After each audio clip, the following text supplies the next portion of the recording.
کہ حضور کرم صلی اللہ علیہ وسلم کے معجزات میں سے 4 ایسے معجزے ہیں جو بہت بڑے معجزے ہیں۔ 4 معجزے بہت ہی بڑے معجزے ہیں، جن میں سے سب سے پہلا نمبر قرآن مجید کا ہے۔ قرآن مجید یہ نبی علیہ السلام کا بہت بڑا معجزہ ہے۔ اس کے علاوہ نبی علیہ السلام کا ایک بڑا معجزہ ہے یہ جو معراج کا واقعہ پیش آیا، اسراء و معراج، کہ نبی علیہ السلام کو پہلے مسجد حرام سے مسجد اقصیٰ لے جایا گیا، پھر وہاں سے آپ کو آسمانوں کی طرف لے جایا گیا۔ تو یہ جو معراج والا واقعہ یہ نبی علیہ السلام کا بہت بڑا معجزہ ہے۔ اور تیسرا معجزہ شق قمر، کہ چاند 2 ٹکڑے ہو گیا تھا نبی علیہ السلام کے زمانہ مبارک میں، یہ آپ کا معجزہ ہوا تھا کہ چاند کے 2 ٹکڑے ہو گئے تھے۔ تو قرآن، معراج اور شق قمر، یہ جو 3 بڑے معجزے ہیں یہ قرآن مجید کے اندر ہیں۔ اور چوتھا بڑا معجزہ ہے شق صدر، کہ آپ کا سینہ مبارک چاک کیا گیا تھا اور پھر اندر سے اس کو صاف کیا گیا تھا، یہ بھی بہت بڑا معجزہ ہے، اس کو کہتے ہیں شق صدر۔ یہ قرآن مجید کے اندر تو نہیں ہے، اس کا ذکر احادیث کے اندر ہے۔ تو جو 4 بڑے معجزے ہیں ان میں سے 3 کا ذکر قرآن مجید میں ہے، اور چوتھا جو شق صدر والا ہے اس کا ذکر حدیث کے اندر ہے۔ اب یہ جو واقعہ ہوا جو میں نے بتایا واقعہ معراج، ہم اس کو تھوڑا سا آپ کے سامنے رکھیں گے۔ نبی صلی اللہ علیہ وسلم کو مسجد حرام سے مسجد اقصیٰ تک، بیت المقدس تک لے جایا گیا۔ جب آپ کو لے جایا گیا، اور قرآن مجید نے جو واقعہ جو بیان کیا اس میں یہ بات ذکر کی ہے کہ ہم آپ کو لے کے گئے ہیں نا تاکہ ہم آپ کو اپنی نشانیاں دکھائیں، لِنُرِيَهُ مِنْ آیاتنا، اپنی نشانیاں، قدرت کی نشانیاں دکھائیں۔ اب اس میں پھر جو کچھ ہوا ہے وہ میں اس کا کچھ حصہ آپ کے سامنے رکھ دیتا ہوں۔ نبی علیہ السلام کو جب لے جایا گیا تو آپ کو راستے میں ایک جگہ ٹھہرایا گیا اور آپ کو کہا گیا یہاں ٹھہریے اور نماز پڑھیں، یہاں ٹھہریں۔ جبریل امین نے کہا یہاں ٹھہریں اور نماز پڑھیں۔ نبی علیہ السلام وہاں ٹھہرے، نماز پڑھی۔ تو جبریل سے پوچھا یہ کون سی جگہ ہے کہ یہاں مجھے نماز پڑھائی جا رہی ہے؟ تو جبریل امین نے کہا یہ طیبہ ہے، یہ وہ جگہ ہے جہاں آپ ہجرت کر کے آئیں گے۔ پھر آپ ہجرت کر کے گئے تھے نا مدینہ میں، تو آپ کو پھر وہاں نماز پڑھوائی گئی تھی۔ ظاہر ہے پھر آپ جب مدینہ گئے تھے تو مدینہ میں جانے کے بعد پھر اسلام کیسے پھیلا تھا؟ مکہ کے 13 سالوں میں اتنے لوگ مسلمان نہیں ہوئے جتنا مدینہ کے 7-8 سالوں کے اندر لوگ مسلمان ہو گئے تھے۔ پھر آپ کو وہاں سے لے جایا گیا، پھر ایک جگہ آپ کو ٹھہرایا گیا۔ جبریل امین نے کہا یہاں ٹھہریے اور نماز پڑھیے۔ آپ نے پوچھا یہ کون سی جگہ ہے؟ تو جبریل امین نے کہا یہ طور ہے جہاں پہ اللہ تعالیٰ نے موسیٰ کے ساتھ کلام کیا تھا۔ کتنی عظیم جگہ ہے، کتنی عظیم جگہ ہے کہ جہاں اللہ نے براہ راست اپنے ایک بندے خاص حضرت موسیٰ علیہ السلام کے ساتھ کلام کیا تھا۔ یہ وہ جگہ ہے، یہاں آپ نماز پڑھیں۔ پھر آپ کو لے جایا گیا ایک ایسی جگہ جس کو کہا جاتا ہے بیت اللحم، یہ بیت المقدس کے قریب ہی ایک جگہ ہے، وہاں آپ کو لے جایا گیا۔ جبریل امین نے کہا یہاں بھی آپ نماز پڑھیں۔ تو نبی علیہ السلام نے کہا یہ کون سی جگہ ہے؟ تو آپ کو بتایا گیا یہ حضرت عیسیٰ کی پیدائش کی جگہ ہے۔ تو عیسیٰ علیہ السلام کی پیدائش کو معمولی بات ہے؟ بغیر باپ کے پیدا ہونا کوئی معمولی بات ہے؟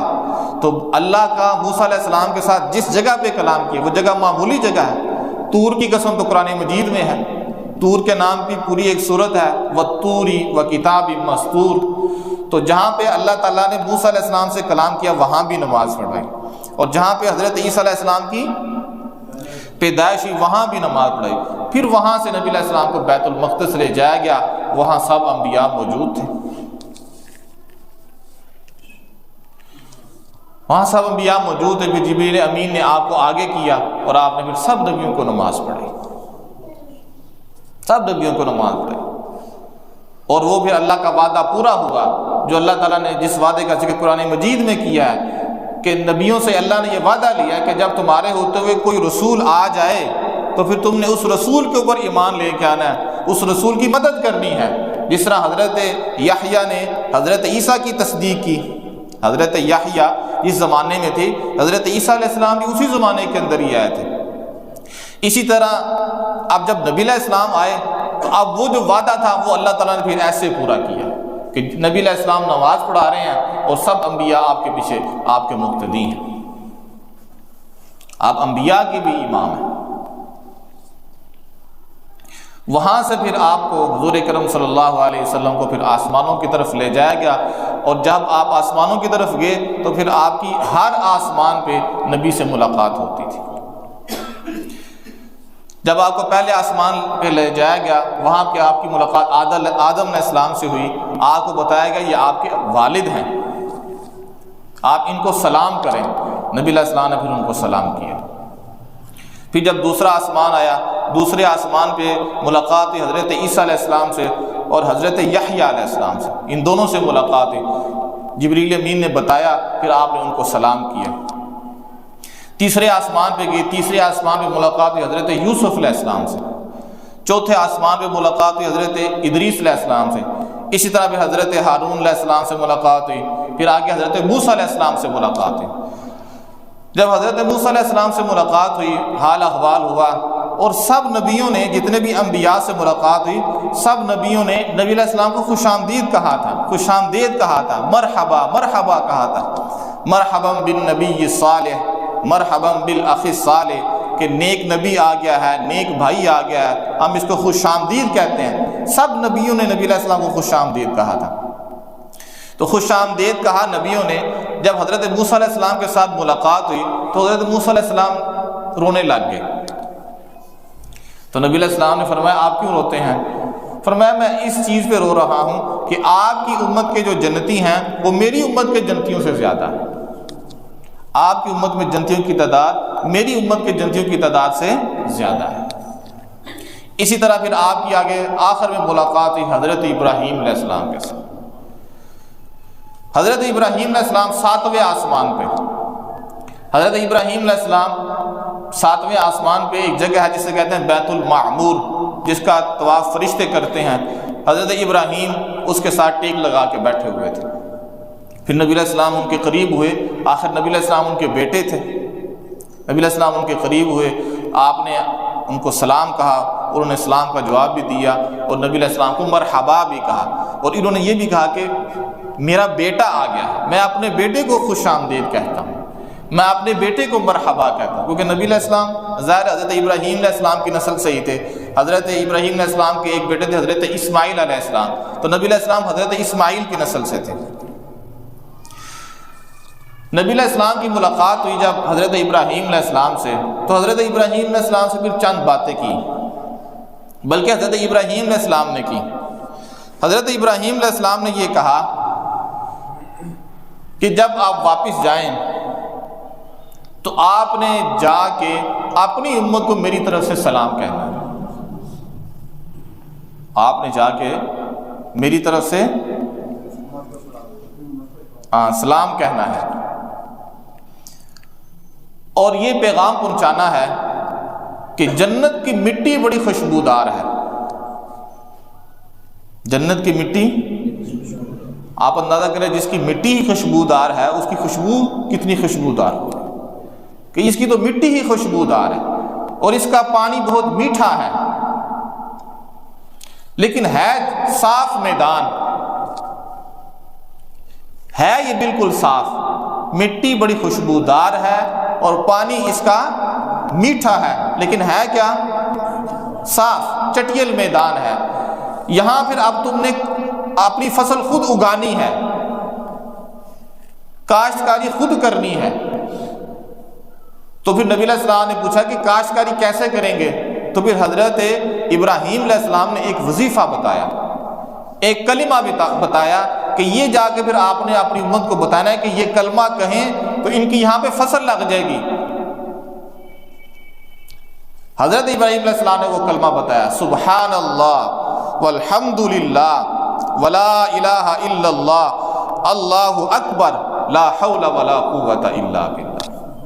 یہ کلمہ ہے کہ جب بندہ یہ پڑھتا ہے جنت میں اس کے بوٹے لگ جاتے ہیں، اس کی جو چٹیل میدان ہے وہ ہرا بھرا ہونے لگ جاتا ہے، اس کے اندر فصل اگاتی ہے، اس کے اندر باغ لگ جاتے ہیں، اس کے اندر بوٹے لگ جاتے ہیں۔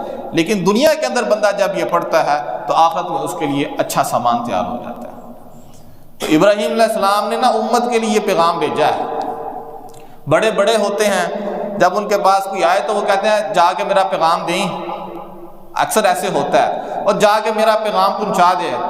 تو ابراہیم علیہ السلام نے نبی علیہ السلام کے ہاتھوں ہمارے لیے سلام بھیجا اور ہمارے لیے یہ پیغام بھیجا کہ بھائیو یہ ذہن میں رکھو کہ جنت کی مٹی خوشبودار ہے اور جنت کا پانی میٹھا ہے، لیکن جنت کی زمین صاف میدان ہے، چٹیل میدان ہے، اس کی اب تم نے خود فصل اگانی ہے، اور کیسے اگانی ہے؟ یہ تم نے کلمہ پڑھنا ہے، سبحان اللہ والحمد للہ ولا الہ الا اللہ واللہ اکبر ولا حول ولا قوۃ الا باللہ۔ ابراہیم علیہ السلام بھی عظیم، اور نبی علیہ السلام تو خیر نبی علیہ السلام۔ ہمارے ہاں تو ہمارے لوگوں کو وہ والا وظیفہ سمجھ آتا ہے کہ جو سمجھ ہی نہ آئے، پتہ ہی نہیں کی پڑھنے پہ ہیں، وہ والا وظیفہ انہوں نے بڑا چنگا لگتا ہے۔ تو جو سیدھے سادے وظیفے نا، یہ تو کہتا ہے تو اسی پڑھتے ہی رہنے ہیں، یہ تو اسی سنتے ہی رہنے ہیں۔ بھائی یہی اصل ہے جو نبی علیہ السلام نے بتا دیا، حضرت ابراہیم خلیل اللہ نے بتا دیا، تو اب اسے آپ نے بڑا کون سا وظیفہ لینا ہے؟ انبیاء کے جو بتائے ہوئے وظیفے ہیں، انبیاء کی بتائی ہوئی جو تعلیمات ہیں، وہ سب سے بڑھ کر ہیں۔ تو حضرت ابراہیم علیہ السلام نے ایک تو امت کے ہاتھ سلام بھیجا اور دوسرا یہ پیغام بھیجا۔ حضور اکرم صلی اللہ علیہ وسلم نے یہ بات بھی ارشاد فرمائی۔ اب جو بات جو میں اصل بتا رہا تھا وہ یہ کہ پہلے آسمان پہ ملاقات، سب نبیوں سے ملاقات، حضرت ابراہیم علیہ السلام سے ملاقات ہوگی، پھر وہاں پہ نبی علیہ السلام نے کچھ مناظر دیکھے جو میں نے آپ کو گزشتہ جمعہ بتا دیے تھے۔ اسی طرح نبی علیہ السلام نے جنت کے اندر حضرت بلال کے قدموں کی آواز بھی سنی تھی۔ ایک تو نبی علیہ السلام نے زمین پہ، یعنی جب آپ مکہ میں تھے وہاں پہ رہتے ہوئے آپ نے خواب بھی دیکھا تھا، اور جب آپ سفر معراج پہ تھے وہاں جا کے بھی آپ نے آواز سنی تھی، اور پھر جب آپ واپس آئے تھے تو آپ نے لوگوں میں آ کے یہ اعلان کیا تھا کہ میں نے جنت میں بلال کی آواز سنی تھی، بلال تو کامیاب ہو گیا ہے، بلال کامیاب ہو گئے۔ اذانیں ہو رہی ہیں، یہ سب حضرت بلال کے بیٹے ہیں، یہ روحانی بیٹے ہیں جو اللہ تعالیٰ کے نام کو بلند کرتے ہیں۔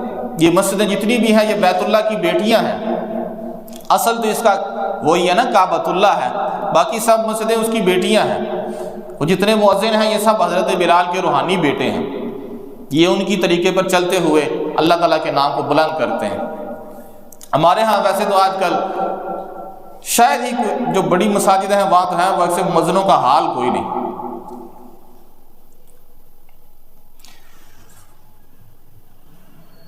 مؤذنوں کا حال کوئی نہیں، ایسی ایسی کوئی عجیب و غریب ہم اذانیں سنتے ہیں، آپ کو شاید اس کا اس درجے ادراک اور احساس نہ ہو، لیکن ہم یہ واضح طور پہ محسوس کرتے ہیں کہ بہت زیادہ کمی ہے۔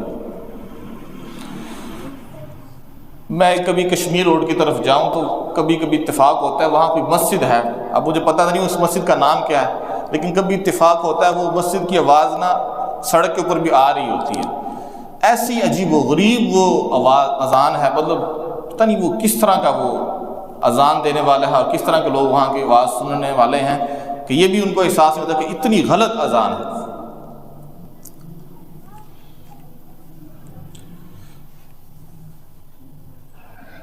سیکھنے کا رجحان نہیں ہے، اذان دینے کا ایک شوق ہے۔ اب ہم شوق کی تو قدر کرتے ہیں، ظاہر ہے کسی کو سمجھائیں تو وہ پٹھا پہ جاتا ہے، اگر آپ کسی کو سمجھائیں نا تو وہ الٹا پڑ جاتا ہے۔ صنم جو روٹھا ہے تو مؤذن بنے بیٹھے ہیں۔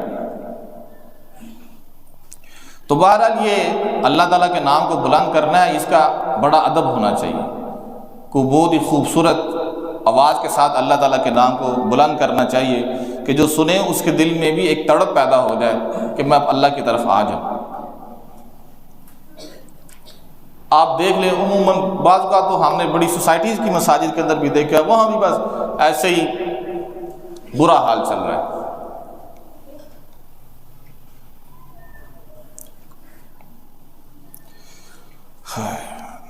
اللہ کے نام کو بلند کرنا تو اچھی آواز ہونی چاہیے، جس نے آواز کو بلند کرنا اس کو کچھ مسائل کا بھی پتہ ہونا چاہیے۔ تو حضرت بلال کی آواز سنی نبی علیہ السلام نے، وہاں نبی علیہ السلام نے دجال کو بھی دیکھا، سفر معراج میں نبی علیہ السلام نے دجال کو بھی دیکھا، اسی طرح نبی علیہ السلام نے سفر معراج میں جبریل کو بھی دیکھا، زمین پہ بھی نبی علیہ السلام نے اصلی حالت میں دیکھا اور آسمان پہ بھی۔ اور نبی علیہ السلام نے فرمایا جب میں نے آسمان پہ دیکھا تھا نا جبریل امین کو، تو جس طرح ایک بسیدہ کپڑا نہیں ہوتا، بسیدہ اور پرانا کپڑا، جبریل امین کی آسمانوں پہ اللہ کے ڈر سے یہ حالت تھی، جس طرح ایک پرانا کپڑا ہوتا ہے، جس طرح ایک پرانا کپڑا ہوتا ہے، تو جو پرانا کپڑا ہو اور کپڑا بھی سرخ اور سیاہ رنگ کی طرح کا ہو، تو یہ حالت تھی کہاں پہ؟ جبریل امین کی وہاں پہ یہ حالت تھی اللہ کے خوف سے۔ ظاہر ہے بندے کو جس کا تعارف ہوگا تو اس سے ڈرے گا نا، جس کو اللہ کا تعارف ہے اس نے ہی اللہ سے ڈرنا ہے، جس کو تعارف ہی نہیں ہے، اللہ کی پہچان ہی اس نے اللہ سے کیا ڈرنا ہے۔ جیسے ہمارے ہاں مشہور ہے، عقل ہوئے تے سوچا ہی سوچا تے عقل نہ ہوئے تے موجہ ہی موجہ، تو یہ وہ والا حساب ہے۔ قرآن مجید میں بھی اللہ نے یہ ذکر کیا، انما یخشی اللہ من عبادہ العلماء، اللہ سے وہی ڈرتے ہیں جن کے پاس علم ہوتا ہے، جن کو اللہ کا تعارف ہوتا ہے وہی اللہ سے ڈرتے ہیں۔ تو نبی علیہ السلام نے جبریل امین کو دیکھا، حضرت بلال کے قدموں کی آواز سنی، اسی طرح پھر نبی صلی اللہ علیہ وسلم کا یہ ارشاد ہے، آپ نے فرمایا کہ میں جب بھی فرشتوں کی کسی بھی جماعت کے پاس سے گزرا، ظاہر ہے وہاں تو فرشتے ہی فرشتے تھے نا، جب بھی میں کسی فرشتے کی جماعت کے پاس سے گزرا تو فرشتوں نے مجھے یہ پیغام دیا کہ جب آپ واپس جائیں تو اپنی قوم کو جا کے یہ کہیں کہ سینگی لگوانے کا اہتمام کریں۔ کس کا؟ سینگی لگوانا، سمجھ رہے سینگی لگوانا کیوں جی؟ حجامہ، جسم سے خون نکلوانا۔ ایک تو خون آپ عطیہ کرتے نا، وہ تو ایک آپ اپنے جسم کا صاف خون دیتے ہیں، لیکن ایک ہوتا ہے حجامہ لگوانا یا سینگی لگوانا، وہ جسم سے گندا خون نکالا جاتا ہے، اس کو کہتے ہیں سینگی لگوانا۔ سینگی اس کو اسی وجہ سے کہتے ہیں کہ پہلے زمانے میں لوگ وہ جو جانوروں کا سینگ ہوتا ہے نا اس کے ذریعے کرتے تھے۔ اب تو خیر کسی زمانے میں وہ جس طرح ایک کپ ہوتا ہے نا، کپ، تو کپ لگا دیتے ہیں، پہلے جسم پہ کٹ لگاتے ہیں، پھر کٹ لگا کے اس کے اوپر کپ لگا دیتے ہیں، وہ پھر لگا رہتا ہے تو جسم سے خون نکلتا رہتا ہے، وہ پھر خون ہوتا ہے وہ پھر جون جو نکلتا رہے گا، انسان کے جسم کے لیے وہ بہت مفید ہے۔ یہ معراج میں فرشتوں نے نبی علیہ السلام سے کہا تھا کہ امت کو جا کے یہ کہہ دیں، فرشتوں نے یہ پیغام بھیجا تھا امت کے لیے کہ امت یہ کام کرے کہ اپنے جسم سے یہ خون سینگی لگوائے۔ نوجوانوں کو تو ضرور لگوانی چاہیے تاکہ وہ شیطان کے شر سے بچے رہیں، ان کے لیے بہت مفید ہے یہ۔ والدین کو بھی چاہیے کہ اگر ہو سکے تو ان کی تربیت کریں، ان کو سمجھائیں، ان کے لیے بہت مفید ہے۔ اور پھر جس طرح کہ ہمارے نوجوان بچے جو چیزیں کھاتے ہیں اس لحاظ سے تو پھر ان کے لیے بہت زیادہ مفید ہے کہ اگر وہ یہ کام کر لیں۔ آپ بھی جانتے ہیں کہ ہمارے بچے اب کیا کھاتے ہیں، بڑے بھی چھوٹے بھی سب جس کھانے کے اندر مصروف ہیں، آپ پتہ ہی ہے آپ کو، پھر اس کھانے کے زہر ہے، اور کھانا اس کے اثرات ہیں۔ آپ اس سے اندازہ لگا لیں کہ قرآن مجید میں اللہ نے فرمایا کہ میں نے تمہارے اوپر روزے فرض کیے ہیں، وہ جو قرآن مجید کی آیت ہے جس میں اللہ نے فرمایا میں نے تمہارے اوپر، کیوں؟